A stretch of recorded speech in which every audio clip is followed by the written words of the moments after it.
Good afternoon, everyone. I couldn't hear for a little bit there. This is our third meeting, and we're gonna, our title for today is Develop and Practice a Community-Grounded Praxis in the Teaching of Content of Ethnic Studies. So welcome, everyone. And we want to begin by, if you could go to the next slide, acknowledging the lands where we are located.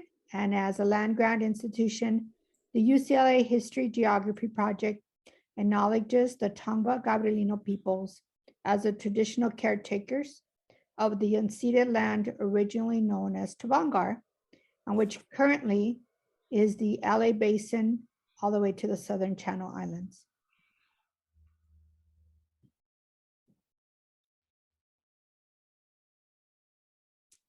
Cindy, you want to start? Sure. So given that today's topic is community, we wanted to just kind of quickly go around the facilitators to kind of show how we show up for community. The community group that I am showing you in my image is my partners in soccer and in community, Los Tigres del North End. We are part of the 3252 supporter group of LAFC, but we definitely believe in doing work for community as well. So we cheer for our team and we cheer for our community in the streets. My picture is my attendance at a Saving Our Lives rally against gun violence, which I believe was in 2018. I'm not sure anymore. Hi, I'm Dominique Williams at UC Davis, and my picture is myself, and directly next to me is my mentor, Margarita Bertavila, and our comrades in ethnic studies curriculum and solidarity. And I could have chosen so many other pictures, but I just love this one for right now.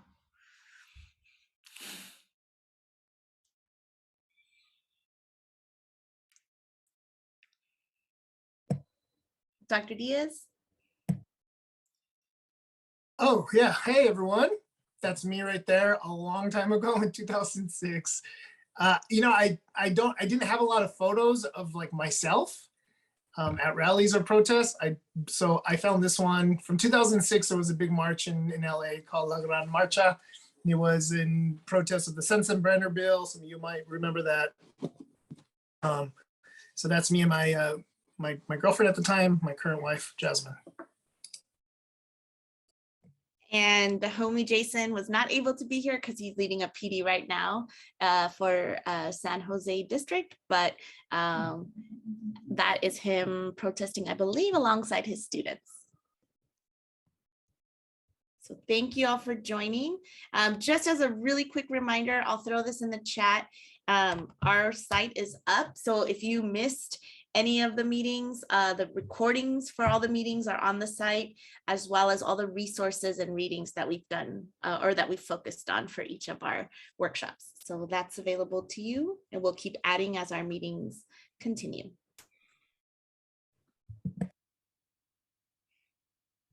And for our agenda today, we're going to be doing some conversations around content and developing that community grounded practice. We're going to do some journal building, we're going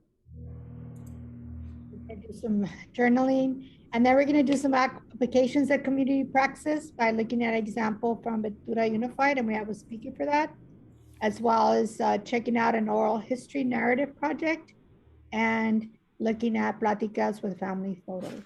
So we have a jam-packed agenda. So strap in and let's have a great session today. Awesome. So we're going to start by revisiting a piece that I feel like we've used every single meeting now. So we've talked about the 4 tenants, but I feel like each meeting we've covered a different tenant. I know the first meeting we talked about tenant 1, right? And how do we know what we know? and knowledge construction. And today we're going to focus on Tenant 3, which deals with community. So if I could get a volunteer to maybe read this out loud as we all follow along. Tenant 3 in this article is develop a practice, a community grounded praxis in the teaching of content. Sorry, I think I miswrote the title there. Any volunteers?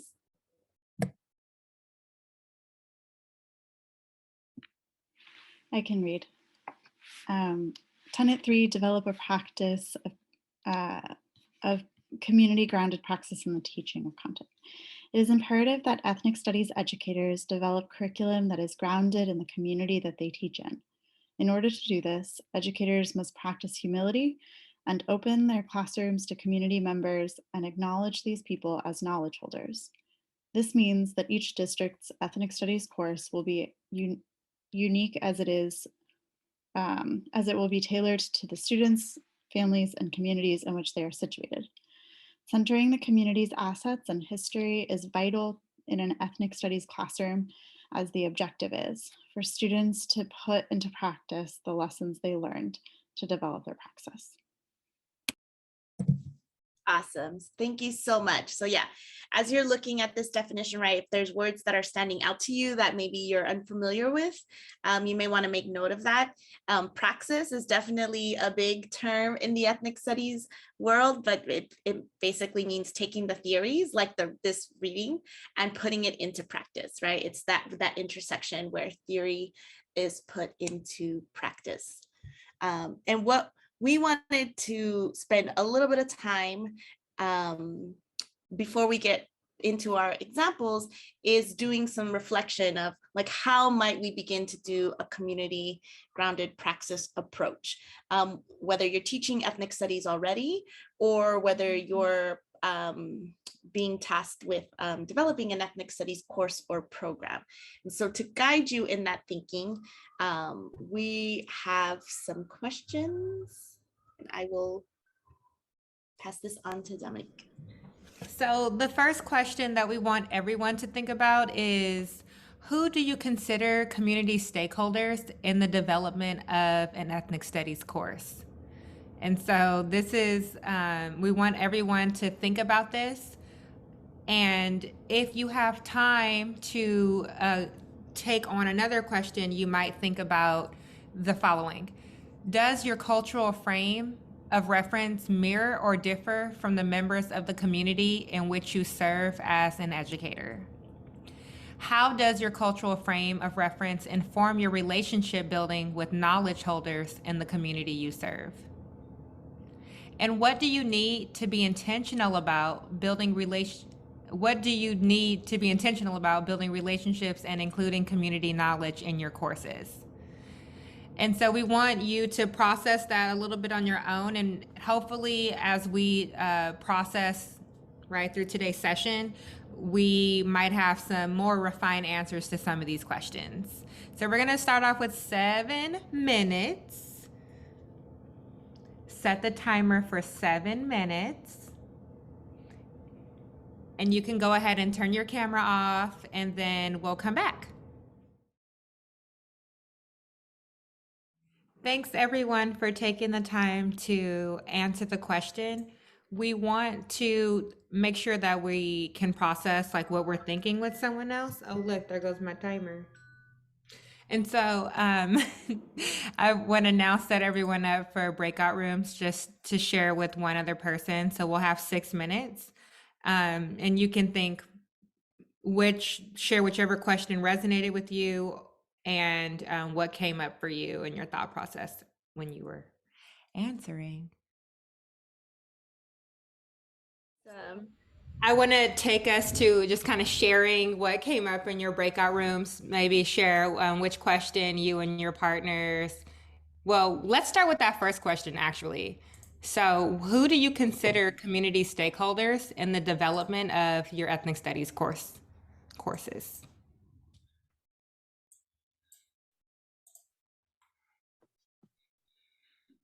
I can share. I'm just trying to. Hi, Hi, Dominique. We talked about, I was with Janine, and we talked about the importance of having students as one of our major stakeholders.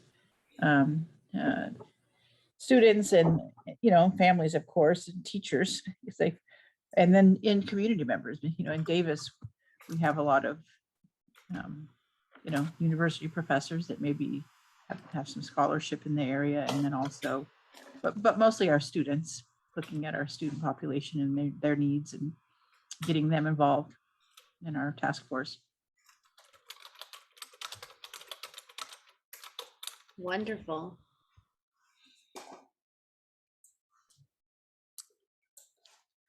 anyone have a stakeholder that wasn't community parents or students? Go ahead, Diane. I'm sorry, your hand's totally raised. So when Castro and I were talking in our breakout, we were also talking about possibly finding some of the college professors in ethnic studies as our stakeholders to help guide us also, along with local like Native groups. And I had mentioned that for Elk Grove, Sacramento area, that there's a gentleman that's in charge of the Indian education with the Miwok tribe, Elk Grove Miwok tribe, who's very responsive with sending information or coming to help. So that's always good to be able to rely on when we're talking about the lands and the traditional uses too. Yeah, that's awesome. So I feel like that was a super duper smooth transition into the rest of our programming for today. Do you want to take it from here, Cindy? I mean, we could answer another question, but I think it's also okay to like slide and go on. Yeah, let's keep going, and then we'll definitely circle back to that towards the end as well.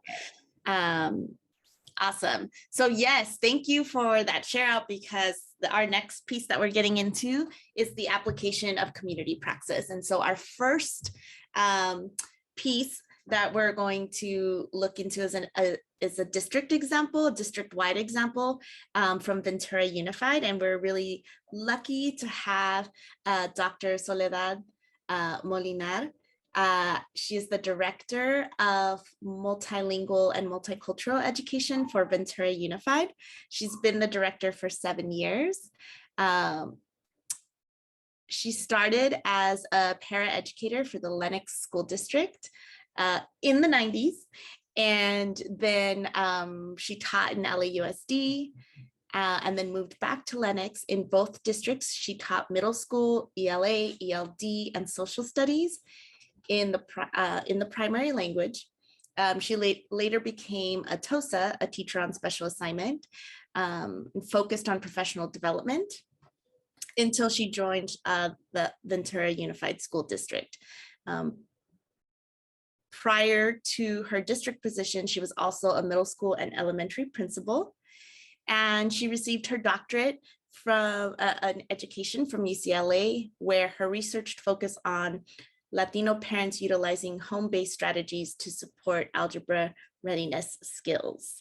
So it's been a pleasure to work with her and to hear the amazing things that are happening in Ventura Unified. And just given the meeting that we were having in the focus, I knew she had to come in and tell us some of the really cool things that are happening in Ventura Unified and how they're intentionally bringing in community in their implementation of ethnic studies. So I will turn it over to you. And I also gave you sharing. Right. Thank you, Cindy. And thank you everyone for the invitation. I'm so thankful to be here and just share with you what we're doing in Ventura Unified.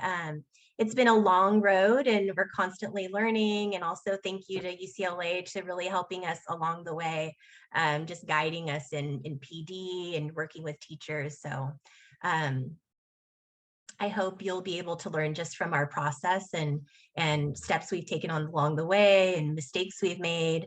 Let me share.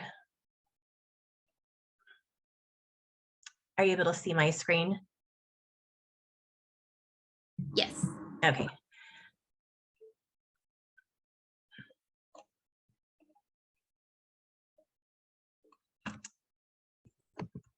So Cindy had asked me to mention a little bit about why is ethnic and social justice studies important to me. And I think about always, I go back to my grandfather, Victor Hernandez. And, you know, he came to this country. He's first generation here in the United States, in California, and he attended schools in Ventura County at a time when it was still segregated, really in a place where he never really felt like school was for him. You know, it wasn't a place for him to be. He didn't feel welcome there. He didn't feel like people wanted him there. So he was constantly running away from school. Finished with an elementary education. And then when I became a teacher, I moved back home and I lived with my grandparents. And I remember I would bring home, you know, your teacher guides. And I would see my grandfather read through my social science teacher's guide, you know, and just like so interested in it, so intrigued by it, and then sharing information with me, talking to me about it. And I thought to myself, gosh, you know, here is this man with an elementary education who has such a love for learning and reading and history. Imagine if something like ethnic and social justice studies was a part of his education. And while he was extremely successful and truly a model for all of us in our family, I just think of the potential that he had above and beyond everything that he accomplished already. So I always remind myself of him when I was a principal, assistant principal, and I continue to in the work that I do. So that's why I do this. When we first started, we had our group would come together and we defined what is ethnic and social justice studies specifically for Ventura Unified. And so this came from different samples from other districts, and then also different definitions that we looked at the university level. And so in the end, this is something that was co-created by our steering committee and also a larger committee of students, teachers, administrators. Ethnic and social justice studies students engage in critically examining the experiences of and honoring the contributions of historically marginalized groups in local, national, and global contexts. A cornerstone of ethnic and social justice studies is to analyze and interrogate the intersectionality of identity, race, gender, class, sexuality, among others, and the dynamics of discrimination, power, and privilege that perpetuate systemic and institutional oppression. Ethnic and social justice studies seeks to promote a deeper understanding of self, others, and society to empower students to become advocates for civic and social transformation. And so ethnic studies started really in Ventura Unified in 2017. And so what happened was we had several incidents at the secondary level that were really racially charged. And it got to the point where, you know, our community and also our staff said, you know, this is enough. And our community came forward. We had members who were retired teachers, members of local groups like the NAACP, LULAC, and saying, how can we help you? How can we come together to make a change a reality for Ventura Unified and for our students in our community? Many of these people who came forward didn't necessarily have their own children in our schools, but maybe they had children in Ventura Unified, or they have grandchildren here, but they knew it was important to them to make sure that the community, that the school district that supported their community was focused on this type of work. And so in June 2019, we had our group of steering committee members come together, and this included people from the NAACP, from LULAC, which is our League of United Latino American Citizens. We have a group here called MyCop, which is the Mixteco community organization. We had members from Cal State University Channel Islands, which is a local university here. Members from SURGE, a community group standing up for racial justice. And then we also had a larger group that was giving input that included our students, our parents, our teachers and administrators. And so all of these people at one point or another would give their feedback on our curriculum, our definition when we were creating it, and then also this board resolution that we developed and adopted in June 2019. And the main 2 points of this resolution was that ethnic and social justice studies was going to be a graduation requirement starting with the class of 2025. And that also we would integrate ethnic and social justice studies at all grade levels. So from preschool through 12th grade. So at the time, we decided to start first with our high school students, because that's something that we could put in place right away with an elective, a standalone elective course for our high school students. And then this past year, we started to move toward integrating ethnic and social justice studies into other content areas to allow for a wider opportunity to meet that graduation requirement for our high school students. And then also this year, we are starting, what does it look like to integrate ethnic and social justice studies at the elementary school and middle school? And so maybe many of you had the chance to see, I know over the summer, and I think even at the beginning of the year, the CDE was having ethnic studies panels over Zoom. And so you could tune in and listen to representatives from each of the defined 4 marginalized groups, right? Indigenous, Black, African American, Asian American, and then also the Latino groups. And so when I tuned in and listened to those over the summer, you know, I thought to myself, well, that would be great if we could not just look at this state level example, but really how could we look back at our own community in Ventura County, which, you know, each community is so different. When we think about each of those 4 marginalized groups, how does that show up in the area where we live in?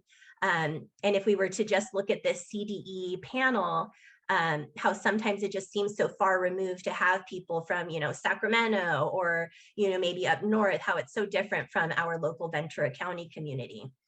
And then also many times we begin to create narratives for these groups as far as how we think they want to be seen in the curriculum or how to be inclusive in our school environments. So we were able to put together 4 panels from the groups that were identified by the California Ethnic Studies Model Curriculum. And we, each panel is followed by meetings to discuss and then also reflect and integrate those key takeaways into our teaching practices and curricula.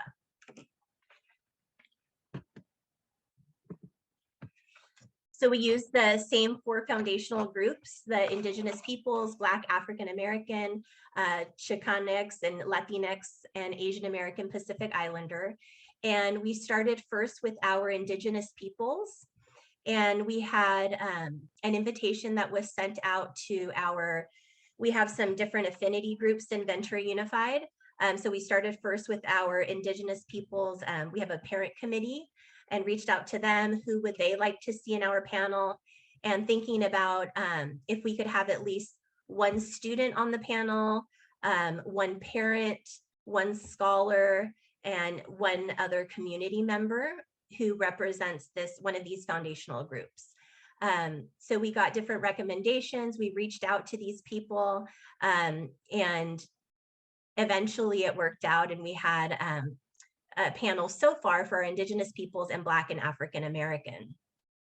These panels were recorded. They were available live for teachers to be able to join in and view. Teachers were compensated for their professional time in viewing it. And then also they were recorded so then we could have them in a Canvas course. And if you weren't able to join in live, then you could tune in later and view the recording also for compensation.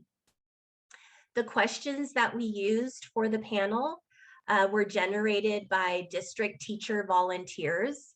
And so I reached out to the different sites and see who would like to come together and develop questions for these panel members. And in retrospect, I would have, I think, first solicited teachers from our ethnic studies larger group because they have, I think, more education around the topic. They're familiar with, you know, the stages that we went through to get here. Whereas when we had just, you know, teacher volunteers across the district, we had to do a little bit more of kind of background building. And then as we looked at the questions that were generated, we had to do a lot more fine tuning than we had expected. And then we took those questions and put them into various themes that we found teachers wanted to know about. Again, the panelists were selected based on community recommendations. Here's our Indigenous Peoples panel that took place back in September. We had a facilitator that we brought in from our local university, from Cal State University, Channel Islands. And so she's the facilitator for all 4 of the panels. We had Dana Barrios, who is, you can see there basically her affiliation and just her role in the community. Ventureño Chumash, a master's in anthropology.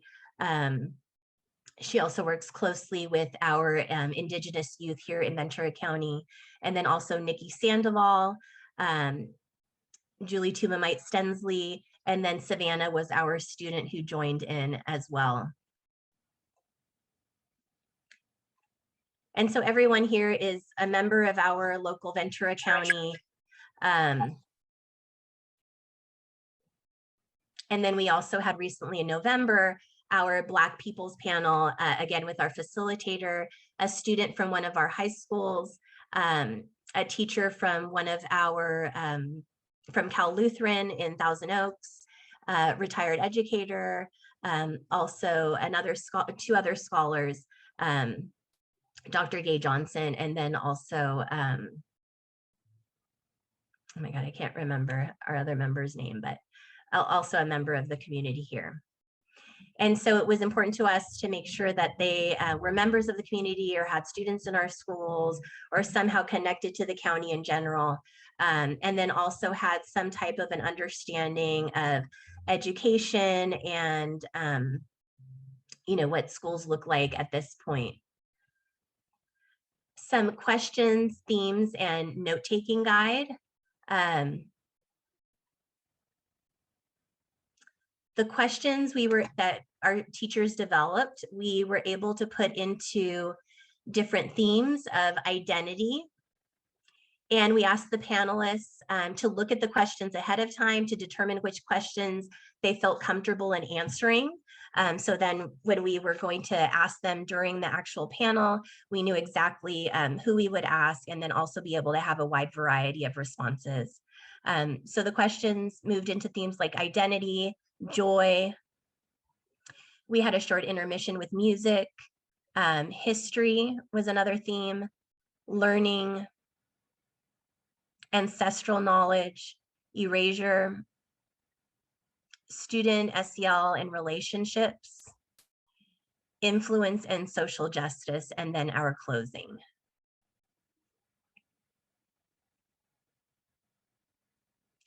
And so teachers would take this note-taking guide that they had along with the questions and kind of take their notes there. So when we came together again, we're reflecting on each of the panels and looking at clips, they can take their new learning and then see how is that put into our curriculum or finding alternatives for resources.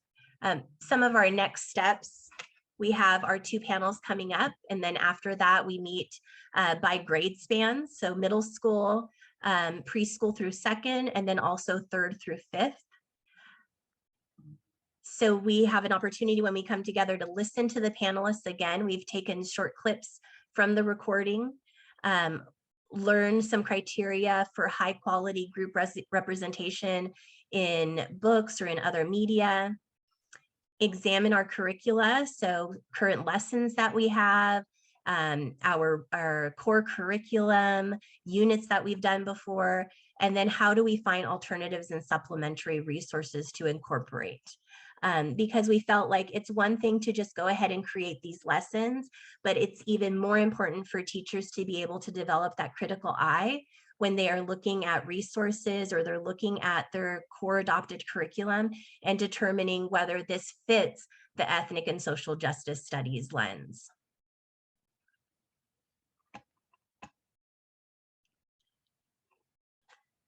And that was really it, Cindy. I feel. Yeah, thank you so much. I think that was really helpful to just kind of hear how you all integrated community. We do want to leave this open space.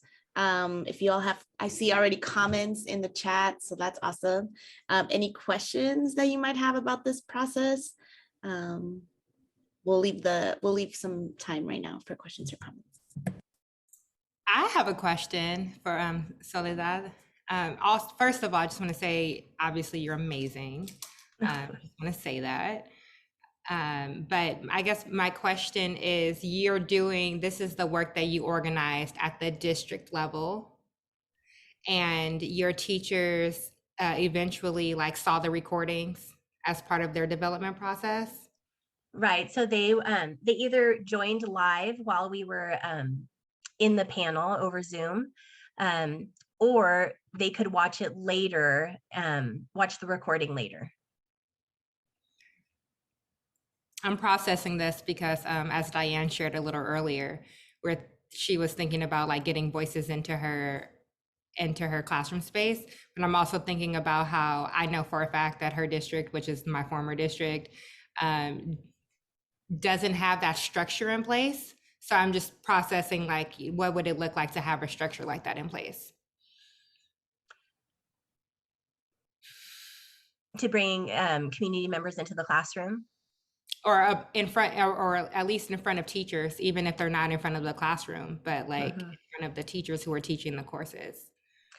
Right. So we were, so because obviously not everyone could join, at the time that we were going to have the webinar, I think a lot of people found it was helpful to be able to have that recording either, shared through a YouTube or in this Canvas course that everyone had access to, and being able to go in and watch it at their own pace. And then we just had a Google Doc that was in there to reflect on what they viewed, and then also to help us document, who was participating as well. When we get into the professional learning after the panels, it's likely that 100% of our staff is not viewing the panels. So we took some clips from those webinars to be able to share in our follow-up PD, so we can at least reflect on just pieces that we pulled out of those panels. Thank you for that.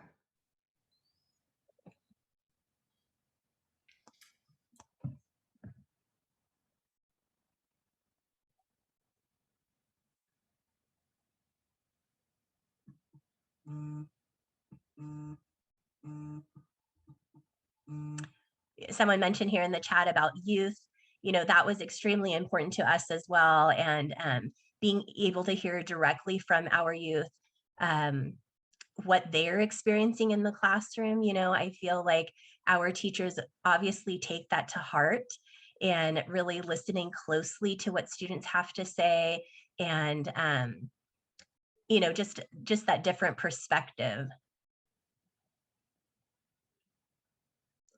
Another thing I wanted to mention when you said about bringing people into the classroom, that was one takeaway that many teachers had. How can we get access to diverse literature or be able to have these community resources join our classroom? We have developed websites that correlate to each of these groups as well. And so on the websites, we have access to just lists of different literature that they could look at and incorporate into their classrooms, and then also community speakers who have offered their services to our school district and said, I definitely would be willing, to zoom into a classroom and just share what I know, or give a little bit of history. So we have that also on that specific website. So teachers or administrators could reach out to them knowing that they've already agreed to support us, and what areas they could speak on.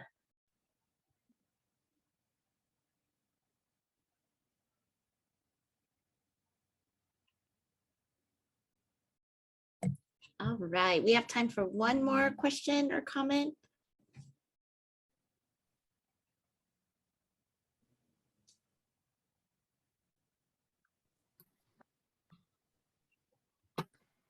Awesome. So if we don't have any questions, we're gonna take a little, is it a 5-minute break? Yeah. We're gonna take a 5-minute break. It'll be a 4-minute break. We'll be back at 5 o'clock. I'm gonna turn off my camera and Cindy is gonna drop some tunes because she's the DJ in this thing. And we'll Yes. see you in a minute. Hey y'all. So it was really nice to have a break. So we got to hear from Dr. Molinar and she was amazing. We are thinking about ways of engaging the community in our classroom. So Dr. Molinar gave us an example of getting community input for curriculum in general and like the direction of the course. Now we want to think about some instructional approaches and this like particular curricular approach around an oral history project. And so we formed this inquiry question. What things do you need to consider in the pre-planning of an oral history project using ethnic studies approaches? And I pause for dramatic effect because there's a lot of words in that question. And so if you're doing an oral history project, what do you want to consider that makes the oral history project an ethnic studies project? And so you can totally like, let's do this like cipher style. When you got something to say, just like unmute yourself and then we'll form it out. And also you could use the chat if you're a chat person.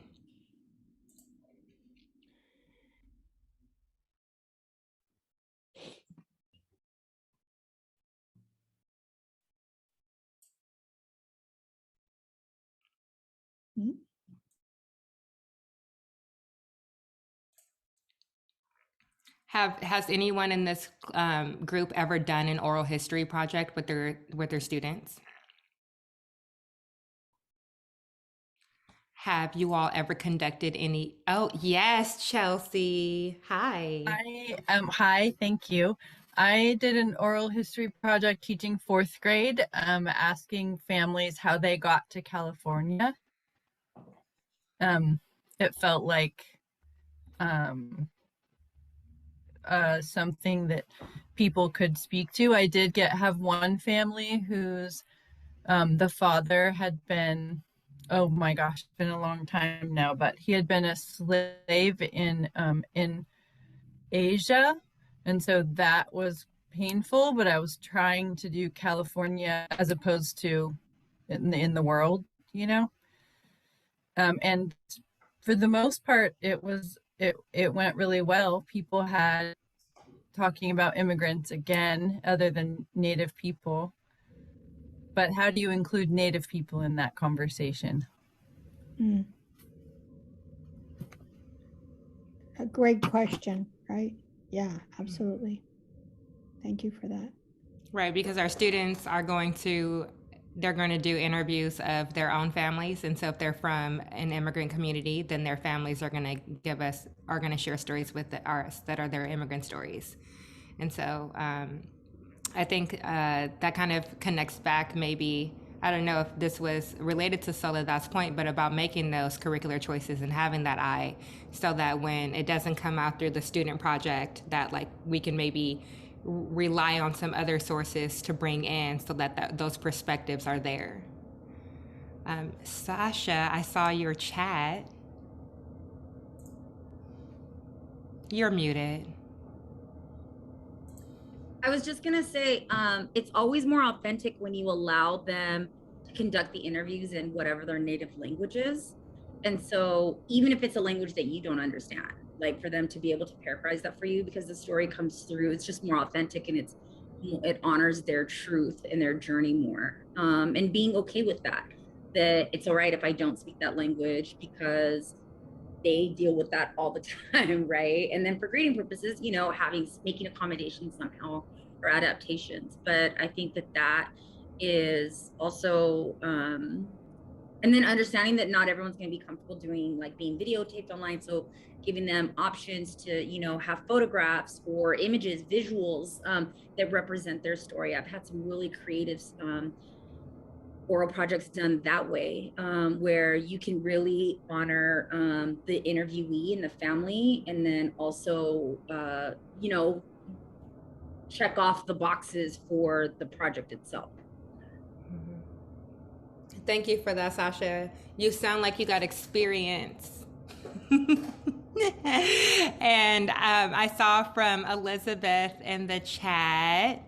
Elizabeth, did you want to share verbally a little bit? No pressure. Sure, not a problem. Let me turn my video on.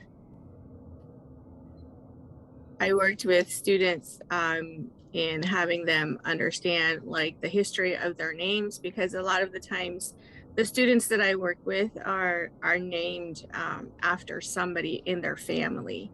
And so I've discovered that. So then I made it a class project to have everyone figure out like how did their names, how did their parents end up choosing the names for them? And in the interviews, in searching for the answer to that, a lot of students discovered immigration stories, and a lot of students discovered hardships that the families have gone through to be able to establish themselves in the community where they live. And so that led to an oral history project about the history of their family's migration to California. So, but it started with the history of their name, and it led to other stories. And I think that that was the beauty of the project itself, because it, you know, it was very just raw and dynamic in the process. And we were able to work with interviews and transcribing interviews and coding interviews. And so what ended up happening is a lot of students were now interested in sociology and anthropology and the study of their history and their culture. And that's how we started the class itself and building community in the class. And so I think that it's something that I would like to repeat again. Elizabeth, I love that. And I also think it satisfies that, like, getting at who's actually in your classroom. So we're not necessarily trying to name what type of stories we're going to get, but really take an inventory in who our students are when we're teaching the class. And we might get stories of immigrants, right? We might get stories of folks who migrated from some other place within, right, the United States, but we might also get some stories of students who have indigenous roots, and then we can like take it from there and really like build community from that. Super amazing classroom projects. Linda, did you want to talk a little bit about what you shared in the chat? Sure, I can just take a minute. It was a long time ago when I first started teaching. We just went to our local, our immigrant services where they had English classes, and, you know, just helped them with finding homes and things. And a lot of people from all over the world, a lot of refugees. And so our fifth graders came, and this was pre kind of internet. I think I remember them coming with their little tape recorders, and we had come up with questions and how do we, you know, talk with people that may not, you know, that are just learning English. So we had some strategies for that. And then we went back to school and wrote them all up and put them in a book, and then invited them to our school because we went to their school. And then they came to ours, and we had them for lunch. We put on a play for them, and they got to spend the day in a fifth grade classroom. And what grade level was that? Fifth. And then they got to ride the school bus. We took our little yellow school bus, and the bus driver picked them all up downtown and brought them to our school. So it became an annual tradition. We went every year for about 9 years. And the kids, some of the kids, you know, kept up their relationship with the person they were paired with. It was kind of neat. They'd write back and forth, you know, and a lot of the older folks said that, you know, some of the fifth graders reminded them of their grandkids back in the motherland.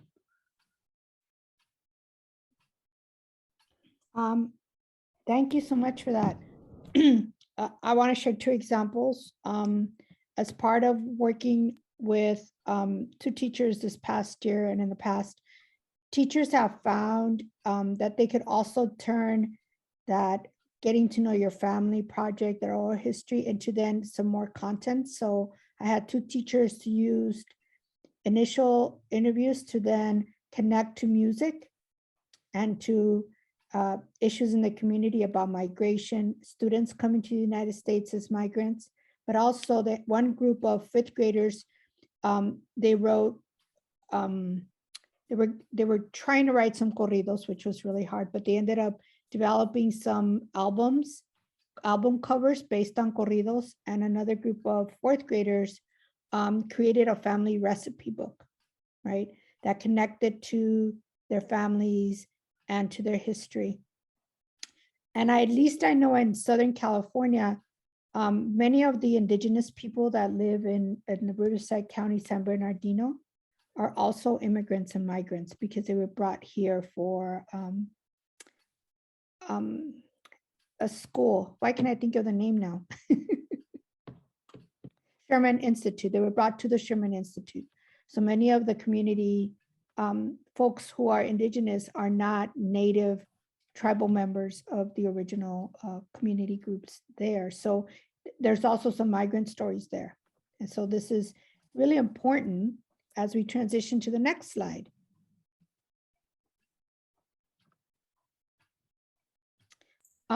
So we wanted, oh, thank you. So I love that we thought about like pre-planning. We wanted to be really intentional with focusing on the tenant and developing a praxis that is engaged with community. And so I just want to review why we should take this approach in case you are not yet compelled. So we want to open classrooms to community members and acknowledge the members of our student communities, our student families as knowledge holders. And this is kind of directly related to Tenant 1. Like, how do we know what we know? And who do we get our knowledge from? We also want to take this approach to center the community's assets and history as vital assets in an ethnic studies classroom. So yeah, we get scholarship from all kinds of places. Oh. Sex and history. Well, Siri has things to say. And so we want to center the community as the community's history as an asset, not just what we read in other places, but really the stories right from our homes and our families and the students in our classrooms. And then we want to engage students in developing their own praxis.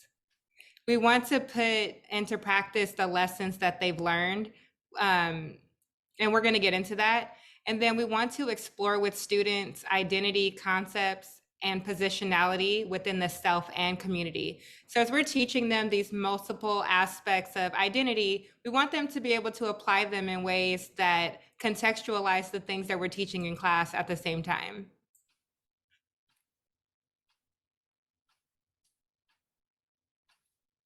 And so Amparo is going to tell us a little bit about someone, and then we're going to get into their work.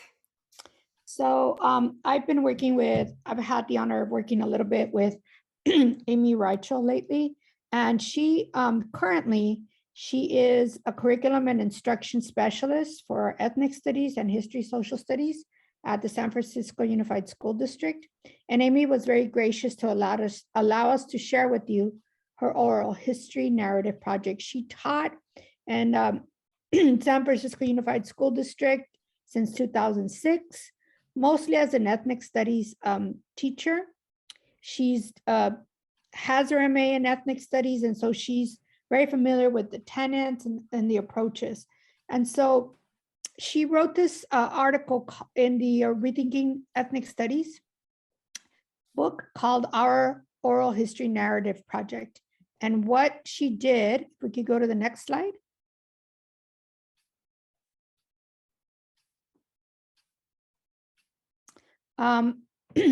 You have a quote there from Amy that you can take a look at. But Amy was very intentional and mindful about the steps that she took to get students to develop their oral narrative project, right? Oh, I guess, can you refresh Cindy? She helped them develop interview questions. So she and the students developed those interview questions. They also then had to practice transcription, as was mentioned before. And so students had to figure out how to transcribe everything and be accurate. They needed to craft their third person narratives with multiple drafts. And one of the things that Amy mentions in the article, and we're going to link it for you, was that students had to juggle the time, multiple tasks. They had to problem solve when, for example, they didn't get all the questions answered in their interview, or they didn't know how to translate certain words. And then the other parts of it was that they had to learn to approach others and work with them to complete this assignment, right? Because it's not so simple to just sit with someone and just start asking them questions. You have to build up to it. You have to do follow-ups. And so it was really important that students knew what the steps were and when they needed to complete the steps, and that they supported one another in all the drafting, right? Because like Amy, I agree that you have to have a rigorous writing program when you do ethnic studies. And because that's a part of that social justice piece, right? Of preparing students to connect their lives and what they're learning, put it into ways that others can understand and they communicate those ideas, and then also being able to reflect on it. And so if we take it to the next slide, in Amy's essay, Our Oral History Narrative Project, she breaks down her process, and she shares that this is a process that she usually spends 5 to 6 weeks on, starting with revisiting the concepts of race, ethnicity, nationality, and culture, which she would have already taught earlier in the semester. And then she works with students to analyze the concepts of humanization and dehumanization. And then she investigates how the concepts of the class impacted the community members that are going to be interviewed. So when students are completing this oral history narrative project, they're not just asking, where did you grow up? They're really thinking about what role does the interviewee's race, ethnicity, nationality, and culture play on their life experience. And then she helps students develop their storytelling and action that humanizes marginalized people and validates their identity. So as students are writing this, it won't be like it should end up being an empowering story that that highlights the community members' role and their understanding of their positionality. And so on the next slide, what does this look like in the classroom? We want to think about why are we doing this, right? So if we choose to do this type of project, why are we doing it? What are some of the moves or steps? I'm trying to use moves instead of steps that are a part of the process. How do you make those moves happen? So if we're doing transcriptions as part of the process, how do we support students with writing a transcription? How do we support students with those translations and the type of like academic skills that are required to make this process happen? And then when do we do it? And what is our reflection process? And so I want to get to the next slide and open this up for us to think about around the oral history project.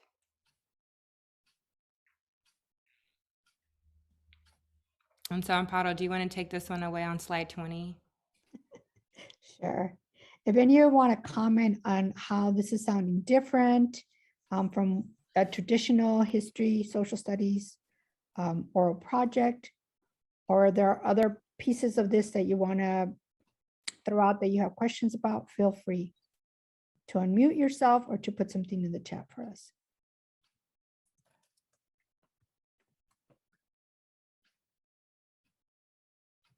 It's absolutely centered on student voice. because of the concepts related to ethnic studies that Amy makes sure that she covered, students then develop those questions in conjunction connected to those concepts, right? So that was really important. Thank you, Elizabeth, for that.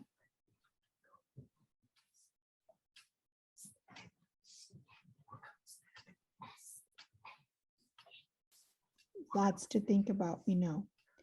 So Cynthia, we can move to the next project, the next slide, sorry.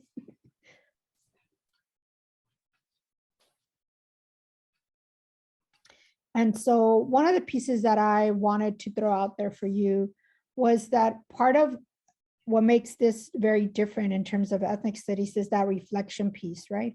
Thinking about positionality as a young person, right? What other questions might I have asked the person that I interview? How does this project help me reflect about my own identity, my place in the community, right? How might I think different as a result of this project about my place and my community's place, right?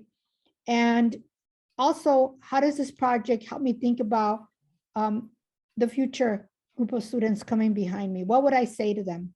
And so that's third question is one that we borrowed from Amy, and then we added some other questions, right? Having time to reflect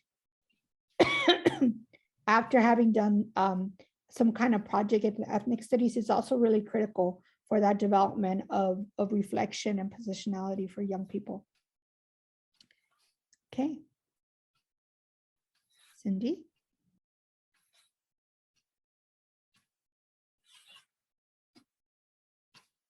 There you go.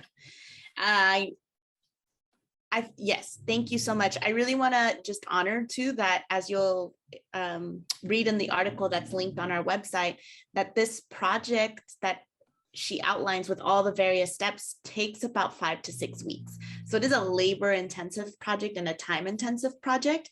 And so as we were, thinking of showing Amy's work, we also wanted to how do you scaffold such a big project, right? And how do you get students to have that bandwidth to sustain those 5 to 6 weeks?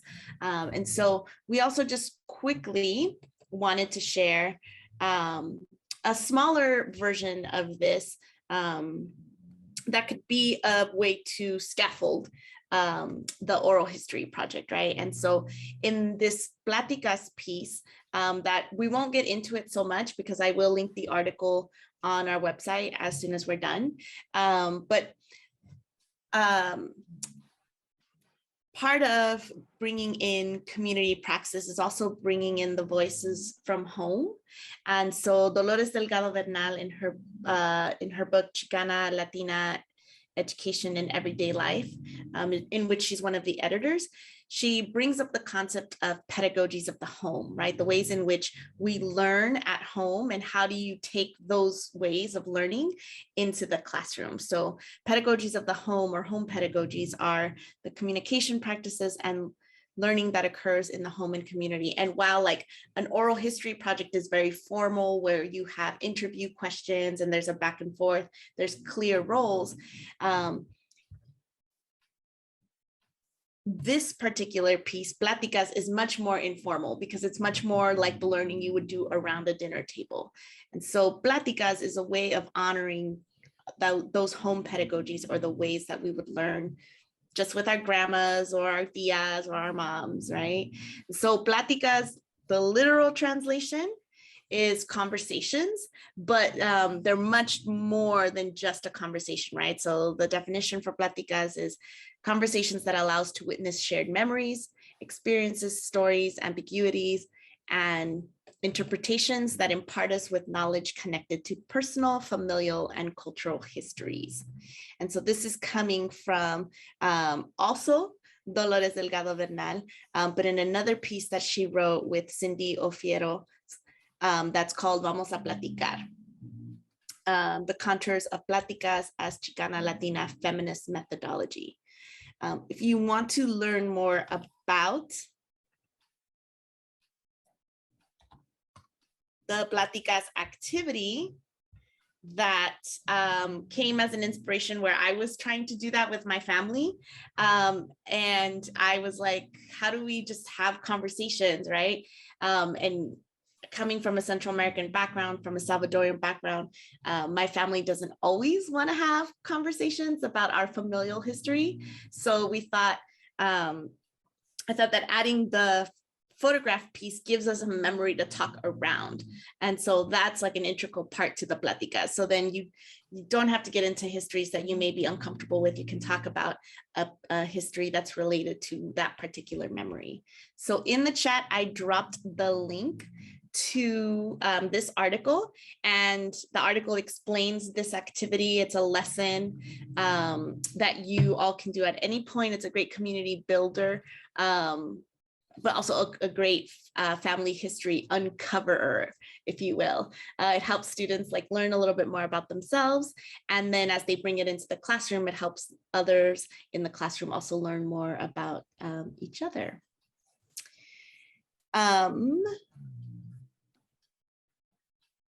So again, what makes Pláticas a critical pedagogy is it's just like the oral history, right? It centers familial cultural knowledge and practices, right? So it's not just the content, but also the ways in which we're learning the history.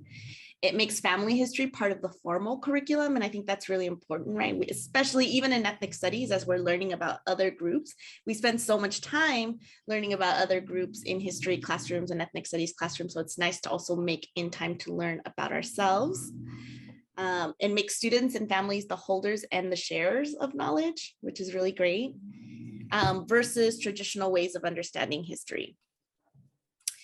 We have taken into account that family is can be a touchy subject for some folks and for different folks in our community. So we also wanted to offer up like an extension component to this piece, because we've definitely talked about that. And one of it is expanding the notion of what is family for our students. I think even like breaking down this idea of chosen family and the idea that you can choose your family, and it doesn't necessarily have to be related to blood relatives. It's just an important concept to bring up in an ethnic studies course. So like what's important is the being able to have that plática pedagogy, right? Is being able to have that conversation. So you could do it with family, but as an extension idea, you could, students could also do it with their friends, and like share a memory, a photograph with their friends, whether their friends talk to them about a memory or they share a personal memory. So there's that component of it. But we also thought of expanding this as an opportunity to build identity and community. And so another component could be like identifying, just like, you know, with the panels that Dr. Molina talked about earlier, is like, who are the folks in your school community that could engage in a plática with your students. And so it could be the staff and other members of the community. This is a great way for them to get in contact with like the community coordinator, the restorative justice coordinator. So it's a great way to get students exposed to the different folks on campus, like the PSWs on campus, other staff members. But also, like, my mom was a custodian at this school for over 20 years. So she held so much knowledge of like the history of the school. And so that would have been really cool to have students ask her, like, how did you see the community change? Or how did you see the school community change in the time that you were here? And then you could also open it up to the community as well. And so we definitely thought of, if we did this in our neighboring community here of Boyle Heights, reaching out to community members prior to engaging to this activity. So for students who didn't want to take the family route, they could interview folks who owned mom and pop shops in the communities and how they've seen the community shift, and engaging in pláticas with them. So just an option for taking that concept of platicando, of having a plática, and expanding it out beyond family. I know that was really on super duper speed, but it's because we're trying to get you all out on time as well. And so with that thought in mind, we have a special survey for you this week. We created this survey to ask you and to give us feedback on this particular workshop, but also for you to tell us what other topics you might want to see in future workshops go more in depth. So please, please, please take a time to fill out the survey today. And also, please send some shout outs to the people that you met today, to the speakers, to the universe, whoever you want to thank. And I want to thank Dominique, Daniel, Jason, Cindy, because they're we've had a great collaboration, and I'm excited each time we come and we join you because we learn from one another and from all of you.